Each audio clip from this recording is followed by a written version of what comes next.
Hello. As I'm sure you're all very aware of, Nintendo has recently put out an official Zelda timeline. Now, I respect Nintendo as much as the next guy, probably more than the next guy. Like, if Nintendo's respect was a cock, it'd be in my mouth. Now, if that's a good thing, I don't know. Now, the Zelda timeline is a very, very serious issue to me. I have been speculating it for 40 years, even since before the series began. It's a very serious issue to me. Now, I love Nintendo. Nintendo is me. I am the embodiment. I'm not the embodiment, but if I was, I'd be so Nintendo. I would eat their. I still eat their cereal that they made from God knows 80s. Uh, so the Zelda timeline is very serious to me, and I've come to you this Christmas to show you guys. If you're watching this in the future and it's not Christmas, then disregard what I said. But it's motherfucking Christmas. Merry Happlegats to you. I want to present you guys with my official Nintendo Zelda timeline. It's official because I've analyzed this for 50 years. I'm sure all of you have your own Nintendo official Zelda timelines, but mine is the most Nintendo and the most official of any timeline that I've ever thought of, that I've ever seen, and I'm going to tell you guys because I want to send a message to Nintendo's creator, to let him know that my timeline is the real official one, and they made a mistake in printing it in their book. The official Zelda Nintendo timeline is as follows. So grab a cup of Zelda juice because we're going on a wacky Zelda train. My official Nintendo Zelda timeline. The first game, Majora's Mask.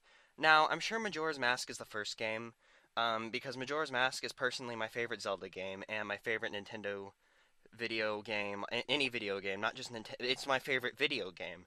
So, my overwhelming love of Majora's Mask leads me to believe that Majora's Mask is the first in the timeline of not only Zelda, but any other video game. But we're only talking about the official Nintendo Zelda timeline, my official Nintendo Zelda timeline, and I would like to say that Majora's Mask is the first in the series because it is my favorite. The second game, Spirit Tracks.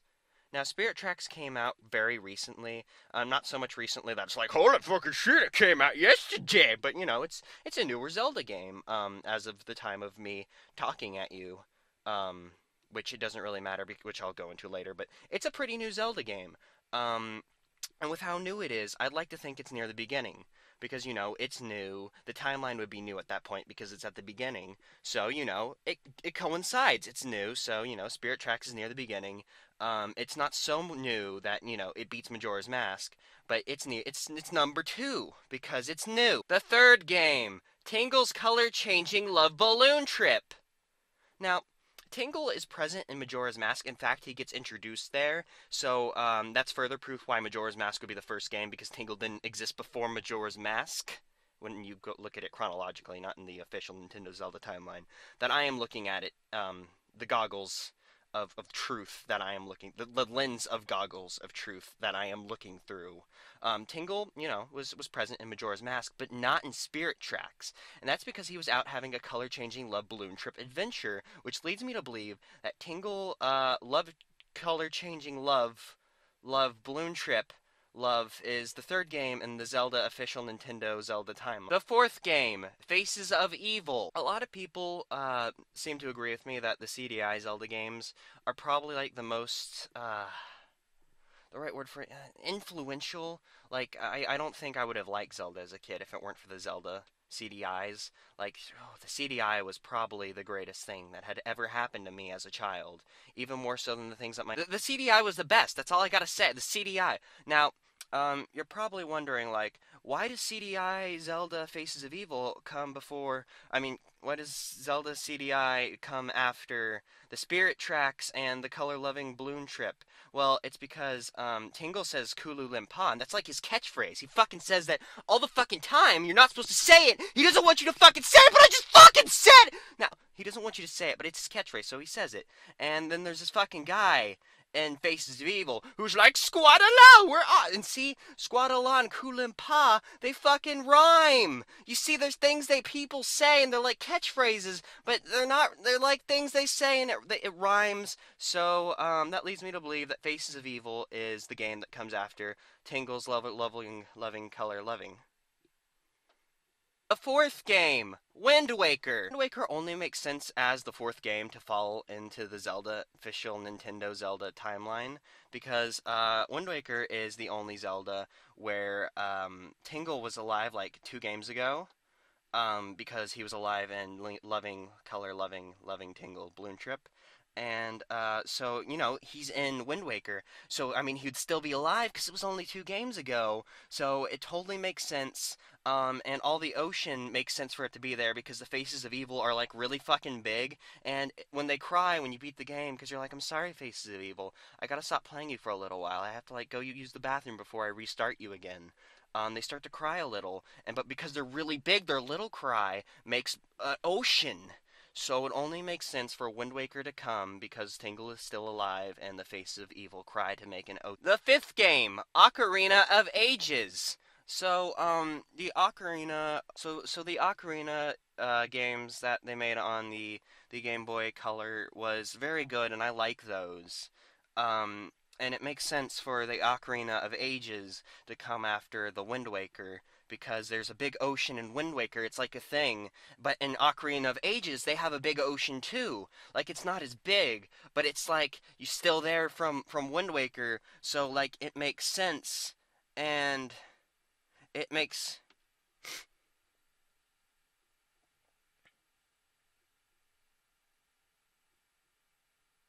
And it makes sense because it's like the new Hyrule from Spirit Tracks because that happened before it, but it's not really the new Hyrule. It's Labrinia or Labronia.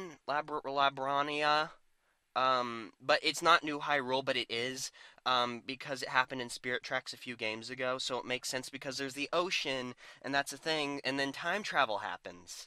See? The sixth game, Ocarina of Time. So since time travel happens in Ocarina of Ages a lot, Ocarina of Time makes sense to happen because time travel happens a lot in that as well. And if you look at my games, you'll notice that Link is a kid in all of these games. So in Ocarina of Time, he becomes an adult. So then he stops being a kid because he was a kid before, but now he's an adult. So it makes sense for Ocarina of Time to be right here after the Ocarina of Ages and all the others as the game we're on right now. The eighth game, Super Smash Bros. Brawl. So, Super Smash Bros. Brawl is of course a canon part of the Zelda official Nintendo Zelda official.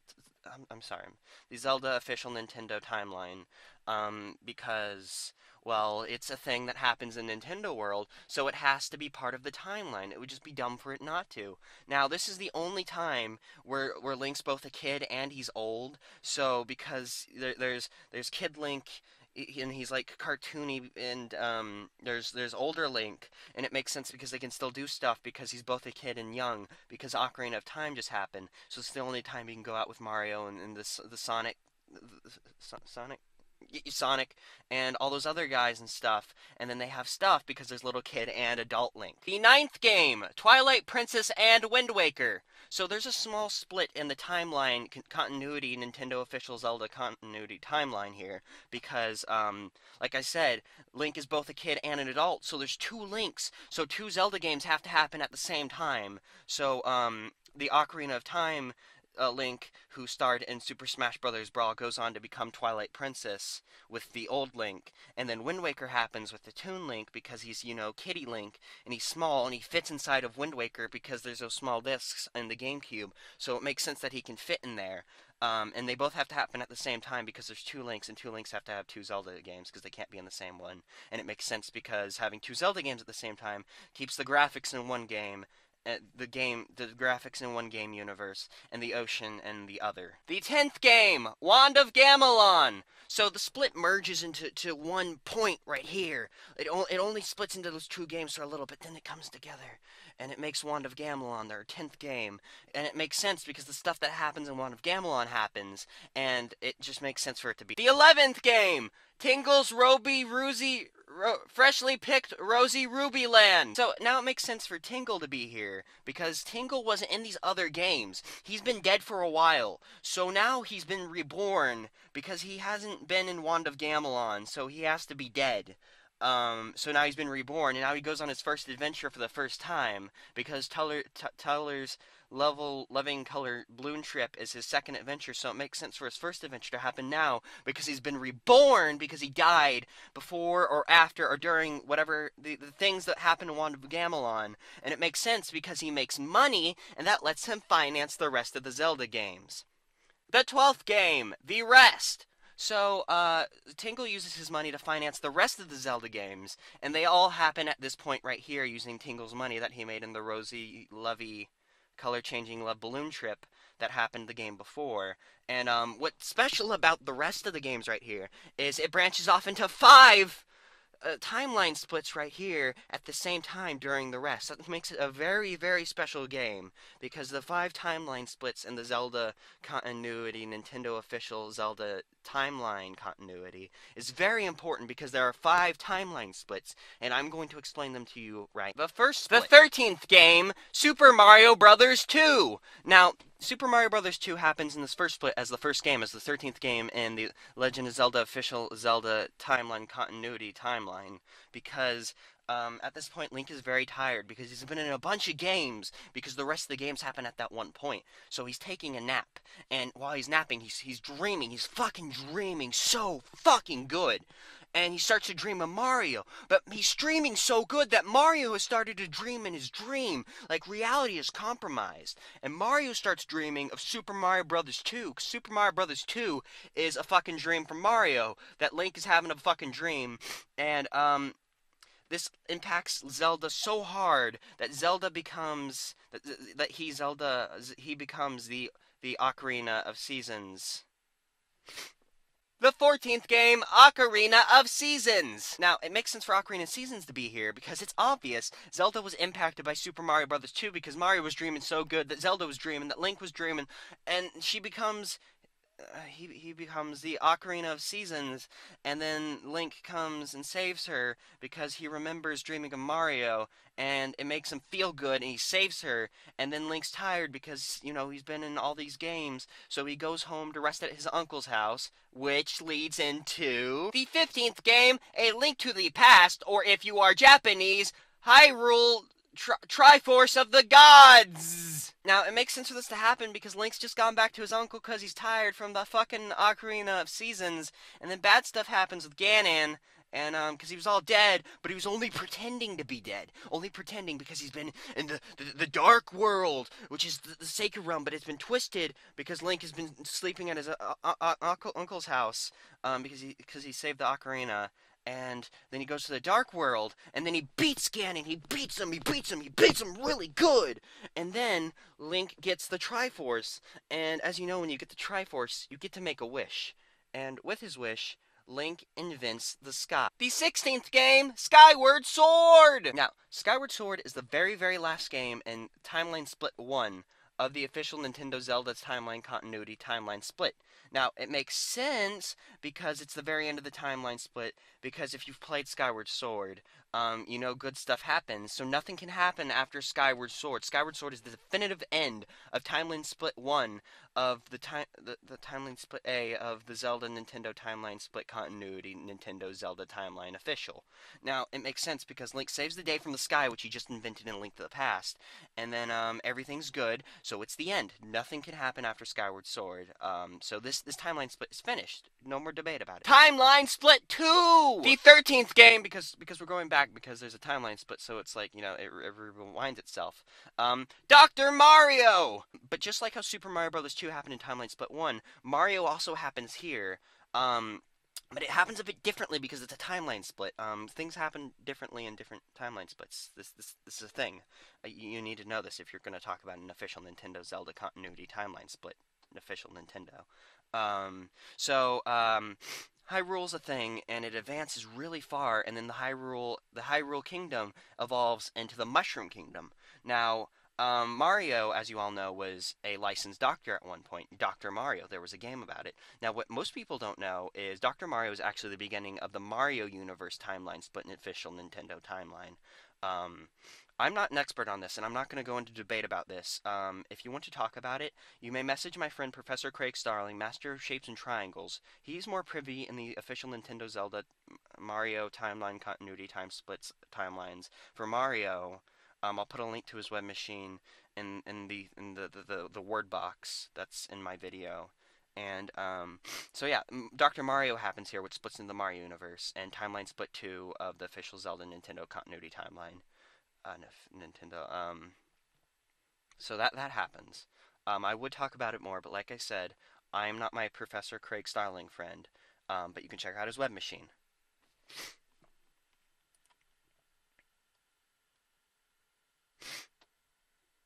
Timeline Split 3! Game 14! Jak and Daxter series! So at this point, Link, while he's journeying during the rest of the games, he accidentally spills the dark eco that he got from Twilight Princess, because Twilight Princess is all evil and stuff, and they had dark eco. He accidentally spills it, and it's extra effective because he's gotten some more from Kingdom Hearts. Because there's also dark stuff in Kingdom Hearts, which ties into Twilight Princess. Um, he spills it everywhere, and everything changes. And Navi gets covered in Dark Eco and becomes Daxter Man version, and they live happily for a while in this Jak and Daxter universe. But then he remembers that he made Dark Eco, and then more bad stuff happens in Jak 1 because Navi Daxter Man version becomes Wiggly Dog Daxter Not Man version Navi, and then stuff happens, and then they go Combat Race X. Timeline Split 4! The timeline starts over again! So the Zelda timeline starts over again here, and it goes back to Majora's Mask, and the reason why that happens is Timeline Split 5! The final timeline! Game 15, Wind Waker! Wind Waker Wind Waker happens again. But this time Link has the pink hair that he has in A Link to the Past because the dimensions cross over and they pound and it's very it's a very deep like if you're a time professor at a college, you understand that the timelines kind of touch each other even though they're separate. So he has his pink hair from A Link to the Past even though it's Wind Waker, and so during Wind Waker, he teams up with Master Chef from the Halo series, and they win so good at Wind Waker that Hyrule becomes super advanced, and they found Space World. Game 16, Metroid Prime 3. Now that Space World is founded, Zelda evolves into Samus. And she beats up the Metroids, and then the LOL series is over forever because it's become the Metroid series, and this is the end of the LOLs series. And any new games that happen in the LOLs series go in the rest. Game 17, the Zelda TV series. By this point, Space World has advanced so far that it becomes Hyrule Kingdom again, and the Triforce has evolved so it can speak with human words, and then, because it's space, things can talk, that's how it works, and then the Zelda timeline is over forever. The end. Subscribe to my YouTube page, and hit the like button, and then do all this other fucking stuff you have to do, and the Twitter, and the Facebook. I hope you liked my official Zelda continuity timeline, Nintendo Zelda timeline. I like mine too. If you like it, send it to Shigeru Miyamoto, because he can make it the official Nintendo Zelda timeline, because he's a good guy, and I know he'll listen to reason. Merry Christmas!